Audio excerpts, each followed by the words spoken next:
Hello. So, yeah, I've got several hats. One is working with Open Knowledge, which is a global civil society organisation that, amongst other things, has been heavily involved in promoting open data from governments as well as sort of in science. We established a set of principles called the Panton Principles for Open Data in Science, and have working groups and fellowships for graduate students and early career researchers to promote openness in their fields. I'm also affiliated with the Digital Methods Initiative at the University of Amsterdam, where I've been also collaborating on a number of projects that cut across my interests at open knowledge as an advocate, as a professional, and my research interests, which I'm going to preview a few of in my talk today. I think the main point, I guess, that I wanted to make today is to call on us all as sort of practitioners to think more holistically about scholarly communication as a series of socio-technical systems, so as a complex assemblage of both human actors and the sort of technologies and sort of standards and sort of various other things that we've been talking about already today. And I guess to think holistically about whether this system as a whole, as a sort of complex choreography or sort of dynamic of these different elements, is doing the job that we want it to do ultimately, and is going to take us to the kind of future of scholarly communication that we would like to see. Throughout the talk, I thought, because a lot of the talks I think in the programme are going to be focusing on STEM disciplines, I'm going to focus a little bit more on the humanities and social sciences, partly to provide a contrast, but also partly that's something that's of particular interest to us at the moment, open knowledge in terms of advocacy, and that's where also a lot of, I think, the misunderstandings and objections to open access are coming from. So I'm going to start by structuring the talk around three questions. The first is, what is scholarly communication? What do we mean by this? Second, what might the future of scholarly communication look like? And finally, what should the future of scholarly communication look like? So from this, I'm going to be kind of drawing some different possible paths into the future on the basis of the different kinds of emerging developments that we're seeing. And finally, I'm going to close with a bit more of a sort of normative question about how we, as a sort of group of people in this room, as sort of practitioners who've been working in this field for a long time, might play a role in steering this system as a whole into a direction that we'd like to see it go. So to start off with, I'm going to start with sort of, I think, sort of standard definition from the Association of Research Libraries. Scholarly communication is the system through which research and other writings are created, evaluated, disseminated, and preserved for future use. And I think an interesting thing I would like to highlight is just after sort of this bit of the definition, they make a distinction between formal means of communications and informal channels, and they give the example of electronic listservs. So stepping back from that, they say that this is scholarly communication is the system through which research is created, evaluated, disseminated, and preserved. But I think in order to really address this question, we need to think a bit more about what research is. I guess this is great if you can come home after a sort of day at work and, you know, when people ask what you've been doing, you say, oh, I've been contributing to the stock of human knowledge as a whole, as per the OECD's definition. Or if we sort of trace back the etymology of research to the French recherche, to search, you know, this idea of questing after sort of truth or questing after sort of evidence about the world we live in. I think, you also have the sort of various people like Robert Darnton trying to trace back to early Enlightenment ideals of the sort of Republic of Letters. I feel like the reality is at the same time somewhat more complicated, in many ways somewhat more mundane.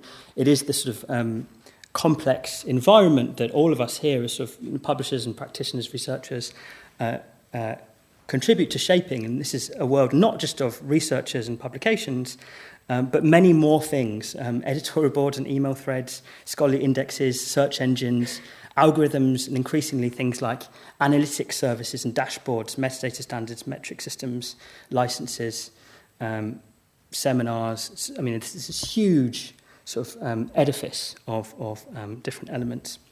And I think it's very important to recognise that this is what we mean increasingly by research. It does encompass all of these things. I think that's that to me feels correct, rather than a kind of more narrow focus on the formal elements of publication, because increasingly some of the different elements that you see in this list are not only a kind of secondary concern, but are increasingly of primary concern in mediating scholarship in the world at large, and in formatting it, giving form to what research is. These things are constitutive, not only kind of secondary. I think it's also important when you take this kind of broader view that to users of the system, for example, to me as a researcher, to my colleagues, to many of the people who are users and contributors and beneficiaries of the system, much of this infrastructure, as it should, appears invisible, right? It's working when you don't see it, because it's just there. It's to hand. You're kind of doing what you need to do with it and then sort of moving on. You only don't see it when it doesn't work. I think this is in some ways as to be expected. At the same time, this may be problematic when it comes to thinking about whether or not these infrastructures are doing the job that we would like them to do and bringing us in a direction that we'd like to go when we think about the sort of future of scholarly communication. So this is the kind of question I'd like to pose sort of at this point is this contingent bricolage of different elements serving us well? Is it doing what we want? And how might we reshape and recompose this system as a whole? So in the service of this question, I'm going to briefly talk you through some various bits of research in progress which we've been conducting at the University of Amsterdam and Open Knowledge to trace some of these different systems and make them more visible. First of all, financial flows. So as you have in the Netherlands and sort of in many other countries around the world, the models of how scholarly communication is funded are changing. We have the sort of so-called serials crisis in the 1990s and the early 2000s, leading up to, I think it felt like a pivotal turning point, the point at which Harvard University declared that it could no longer afford to pay for the subscriptions for the materials that their researchers need in their library. How are we transitioning away from a subscription-based system to a mixed system of subscriptions, but also of article processing charges and other kinds of financial flows? This is something that we tried to kind of break down a little bit by looking at the different kinds of public funding sources, private funding sources, charities, tuition fees and other things, and looking at how money flows through the system via institutions and also via national negotiating bodies to publication. What we found is that in trying to do this sort of systematically, and this is what we were kind of aiming for, is beyond decisions that get taken on an institution by institution basis. What does the whole thing look like? What does the big picture look like? And actually, at the moment, it's exceedingly difficult to tell because, for example, of course, lots of money from tuition fees and many other different funding sources goes into institutions. You have a partial picture of where, for example, article processing charges are being paid when they're being paid from public bodies. However, when they are going via institutions who have income from other sources and they're not directly funded by public sources, you basically, as an outsider, are dealing with a black box. You don't know what money is going where, and therefore you don't. It's quite difficult to appraise the way in which these financial flows and these sort of economic models of publishing are changing, and whether or not sort of this is leading in a good direction or not. I mean, and this is sort of another thing we're trying to look at is on an institution by institution basis. These sort of actually the information about subscriptions had to be obtained through a very large number of freedom of information requests done by one of the colleagues and collaborators on this project, Stuart Lawson, because this information is not routinely published. The top you see in green is sort of subscription fees. The bottom is APCs. Sort of, and as you can see, we've kind of kept that greyed out because we just don't have enough information to be able to kind of put this sort of bigger picture together. But this is sort of one of the things coming out of this work is I would argue that in order for example, going back to this sort of picture, national negotiating bodies and institutions, in order to be able to make decisions, informed and evidence-based decisions about the way in which scholarly communication is changing and how the transition to open access is going, having some sort of better systemic picture of the economics and the financial flows around scholarly communications is quite important, at least better than we have at the moment. So another thing I'd like to pick up on is the emerging channels, platforms, and mediators that are implicated in scholarly communication. So, going back to the definition that we started with at the beginning and the contrast between formal and informal communication channels, we have not only things like electronic listservs, but also increasingly things like social media services, blogs, search engines, academic sharing sites such as academia.edu and its counterparts, ResearchGate and so on. Informal sharing practices, including, and I think this is something that has to be recognised as part of the system. There is a lot of kind of informal or even pirated sharing that goes on within academia, which is partly one of the things, in my view, which leads to many researchers not realising the extent to which the subscription fees and the costs of publication is now and in the future going to be such a big problem, because they're just, I share things with my colleague, what's the big deal? Whereas I think as soon as you start to not have some of those practices or those change, then the problem becomes kind of clearer. So new devices. And then I think also at the bottom, I'd really like to highlight algorithms, analytics services, and dashboards. So in some ways, one could argue that in terms of the way that the industry is going on, you know much more about this than I do. There is a shift that one sees from content sales to analytics services that seems to be happening, at least sort of from an outsider's perspective, looking at sort of where people are investing, where R&D is, and so on, amongst some of the sort of larger publishers. So we also have undertaken some work to map open access as an issue on various forms of digital media. And this is a metaphor that I'm sure is deeply inappropriate in all kinds of ways, for which I kind of stuck with me when sort of trying to learn about sort of this work sort of a few years ago. I don't know, do people know this sort of mass spectrometry sort of process? Maybe raise your hand.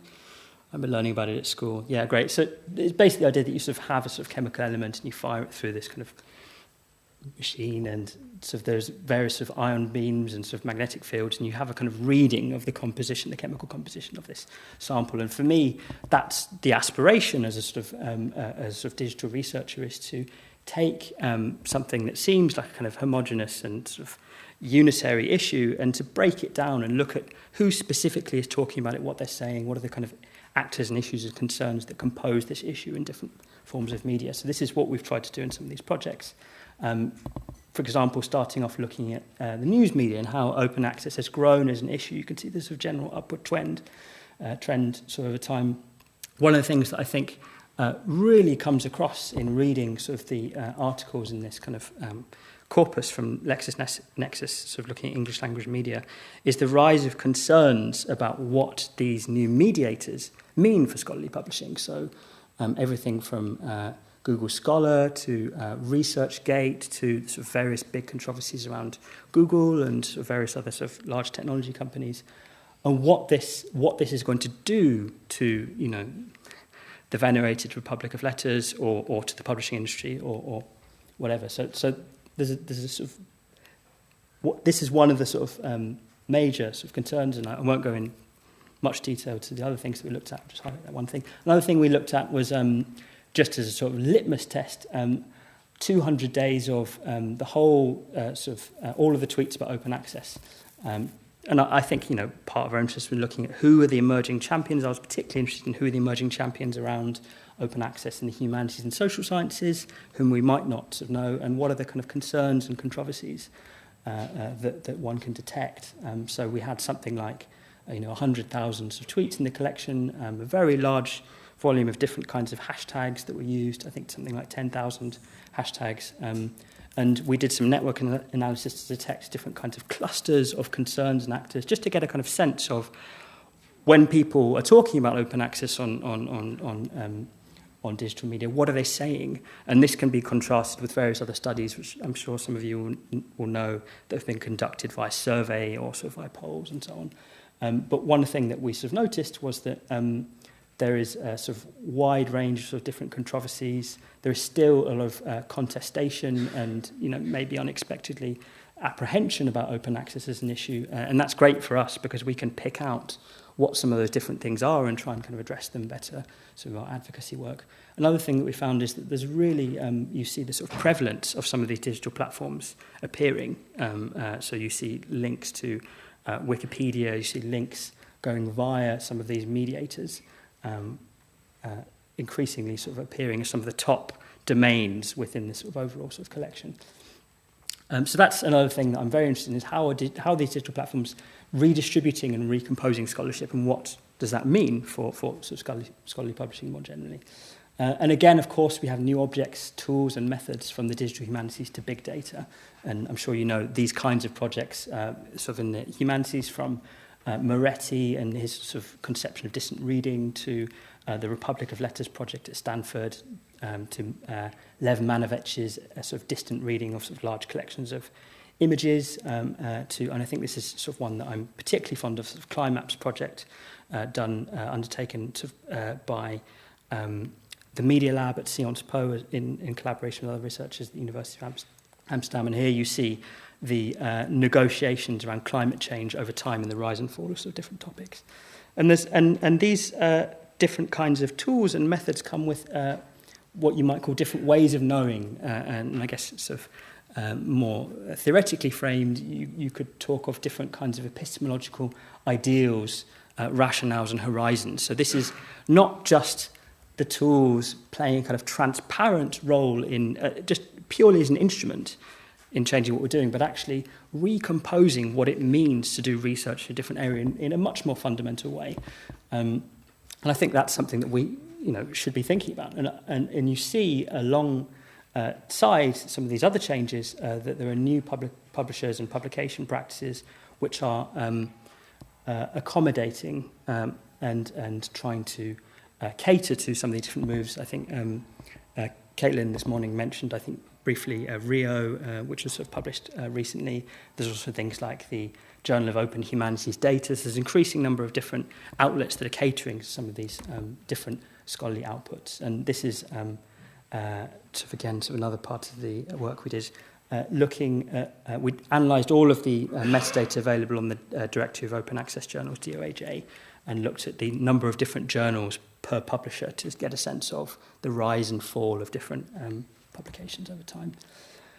There's also changing conceptions of what counts in research and different practices and infrastructures of counting, measuring and evaluating scholarship, which are increasingly, I think, going to become contested as these different kinds of metrics and processes become embodied in not just the scholarly communication system, but also higher education as a whole. And this is something I'll kind of come onto a little bit more in a second.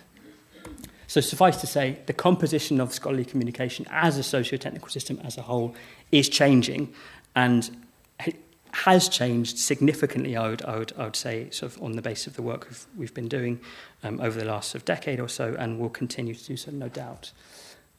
So where might this lead us? I guess I'm going to just flag us a few different elements which I think are of particular interest before sort of drawing to a close. First of all, what you might describe as the unfinished project of hypertextualisation. So you have this idea, sort of with the birth of the web, of the transformative potential of linking between different bits of texts. And I think, as we sort of heard just now, this is a very complicated issue, not just in terms of the technology, but also in terms of the social practices of marking things up and sort of annotation, linking, sort of data standards. There's a lot of different things which are non-technical, which are involved in sort of realising the potential of this original sort of promise of hypertext on the web. And I think this is something that will continue to become very important as you see even more granular markup, even more sort of rich and high-quality metadata, which and then enables researchers to do, this kind of synthetic research that you see increasingly become important as a genre in many of the sciences. So the synthetic review. Digital transactional data and scholarly analytics, so not just the metadata about the publications themselves, but also the metadata about how users of the scholarly communication system are interacting with the material. I think this is something that you see in many different areas, publishers and sort of digital providers have started to pay more and more attention to. So it's attention cycles, different way, sort of not just alt metrics, but download counts, citation practices, and not just within sort of the formal sort of element of the scholarly communication system, but also outside in these kind of informal sharing settings. I think, one sort of broader question is, does this mean that we start to have thinking about what you might call the platformization of scholarship? This is something that's discussed in sort of many other areas of sort of the economy and of society, where you start to see a shift from the provision of a service or a good towards the provision of a platform that then enables other actors to kind of compete or to provide material, and then the sort of monetization of this works sort of in a very different way to the way it sort of has traditionally functioned in the past. And this sort of in Silicon Valley is often called disintermediation. And you're also seeing increasingly in other areas of the publishing industry more broadly, not just in scholarly publishing, it's discontent, so concerns about the collapse of different kinds of economic models and sort of business models underpinning publishing. And of course, all of this has huge implications, not just for scholarly communication, but for higher education more generally. And this has been described recently as the Uberification of the university. So as some of these different metrics and ways of measuring research and sort of scholarly interactions, what will this mean for the way in which staff teaching and research functions in the university in the 21st century? And there's you see this huge amount of sort of in the press articles we looked at sort of utopian and dystopian visions about what that future might look like, and whether we'll see on the one hand a sort of new Republic of Letters, or what you might characterise as an all-disrupting market machine, which is kind of out of control and subserving different elements of the scholarly publication system to sort of the profit imperative. So finally, in terms of what should scholarly communication become in the future, again, sort of going back to the question with which I opened the talk, what is research for? I think it's very important that we take a broader view about how research is supposed to act in society, not just in a formal sense, but also how we expect people to take it, to apply it, how it's supposed to circulate, how, for example, if you're a social scientist, how are you expecting your research to get traction? To whom are you expecting it to influence, and so on? I think this is critically important, particularly as we move from changes in the way in which research is distributed in society, and I think also we must return to a constellation of very different social, cultural, and educational goals and ideals that we have around the scholarly communication as a system, and to think whether the different practices and elements of the system we've looked at are serving or realising these different ideals, and what levers, if you want, or what sort of elements we have to change or reshape the system as a whole in service of which different ideals. And of course, there's a question of who gets to decide whether we're talking about sort of the controversy between big publishers and national funding agencies, or whether we're talking about the role of researchers themselves. I think one of the things that we've tried to do is to encourage more researchers to examine and play a more active role in reshaping the system that they're part of. So understanding and looking at the different kinds of practices which compose their research, and rendering some of these invisible infrastructures more visible for more of the different users and publics of the system. And this is the subject of a forthcoming book that we're editing. I'm editing with several other colleagues on the different histories and sort of empirical studies and futures of scholarly communication. I guess the final closing thing is more than perhaps any other room of people, the people in this room, people who are interested in sort of open access publishing and sort of part of that movement towards open access in the publishing industry and in universities, have a collective responsibility for the future of the system as a whole. And I think it's imperative that we continue to keep our eyes on a bigger picture of how it's changing as a whole, to what end, and how we might steer it consciously in a direction that heads towards the kind of future that we'd like to see. And I'll finish there.